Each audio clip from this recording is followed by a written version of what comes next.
everyone, welcome to my online PE lesson, and today we're going to be looking at preventing injury in physical activity and training. So a starter to get our brain in gear, can you name as many pieces of protective equipment that you would need for the following sports? American football, squash, rugby union and cricket. If you can pause the video for 1 or 2 minutes and just name as many pieces of protective equipment that athletes would use in the sports mentioned.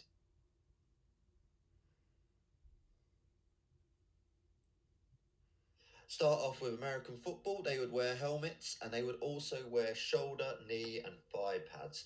In squash, some players may wear goggles to avoid getting hit in the eye by the ball, which could actually cause quite a lot of damage to their eyes. In rugby union, all players would wear mouth guards, but some players may also wear shoulder pads and a head guard as well. And in cricket, they would have a helmet on, gloves, and also pads on their legs. But also some players may wear other pieces of protective equipment like thigh pads as well. So over the next couple of slides, we're just going to look at some of the measures you can take to help prevent injury whilst participating in sport and physical activity. Now, the photo on this slide is of a ice hockey goaltender. You'll notice they've got quite a lot of protective equipment on. There's helmet, gloves, pads. And the reason for this is ice hockey is quite a dangerous game. A lot of injuries during the ice hockey season, and the protective equipment helps decrease the chances of getting injured for that goaltender. And in addition to that, they wouldn't be able to play the game if they did not wear that equipment. Another example of that would be if you were to go to a game of football and you forgot your shin pads, you wouldn't be able to play in that game. And the reason for that is you wearing shin pads helps decrease the chances of you getting injured whilst playing football. Next is ensuring you have the correct equipment, and the example I'm going to give is about having the correct footwear. The example I'm going to start with is a rugby prop. So when you see a rugby boot, you'll notice the studs are quite long, and the reason for this is to give players purchase into the ground when they're doing things like rucking and scrumming. Now, if a prop was to forget their rugby boots and they borrowed a pair of molds from someone, you'll notice they wouldn't really be able to get purchase on the ground when they're scrummaging, and this would lead to them slipping over.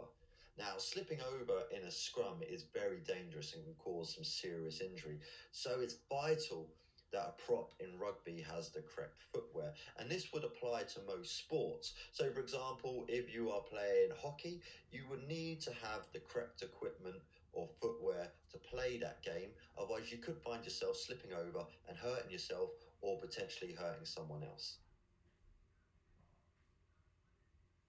Next is ensuring that you have the correct level of competition. And what this means is if two teams or two athletes are going to compete against each other, they need to be of a similar ability to make sure things are safe. So, for example, an under 16 rugby team wouldn't play against an under 11 rugby team because there's such a physical mismatch between the two teams that it could be unsafe. Another example of this would be a heavyweight boxer would not fight a lightweight boxer because the heavyweight boxer would have such a weight advantage and be able to punch that much harder that it's actually quite dangerous for the lightweight. So correct level of competition means that there is not a mismatch between the two teams or athletes which could lead to injury.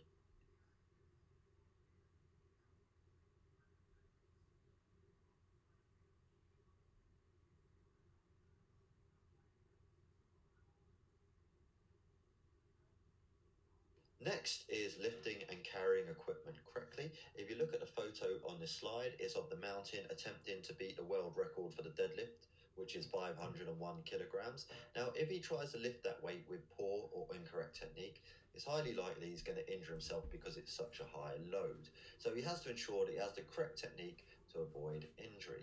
And this just doesn't apply to deadlifting or the weights room. It could be when you're in a sports hall trying to move benches out of the way. You have to ensure you use the correct technique to avoid injury.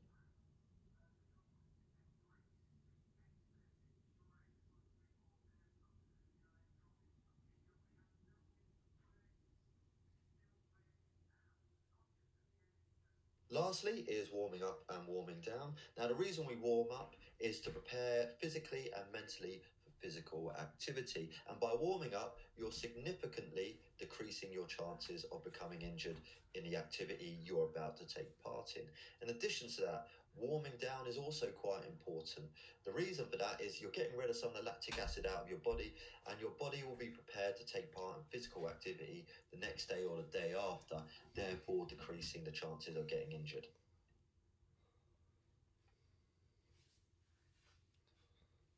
So, just before we finish up, can you think about potential hazards that you could look for before a PE lesson to help your teacher out? If you pause the video for a minute or two and just try and name as many as possible. Okay, here's some of the hazards I wrote down. First could be debris. So, for example, you could be playing hockey on a 3G pitch and there could be some leaves from a tree on the pitch.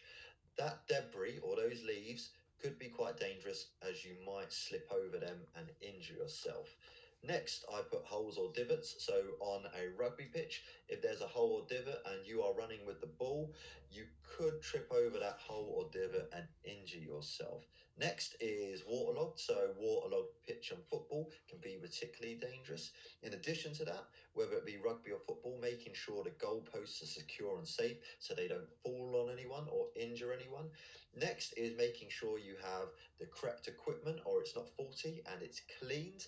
So, for example, that could be in the weights room, a piece of equipment that hasn't been maintained and is therefore faulty can cause injury.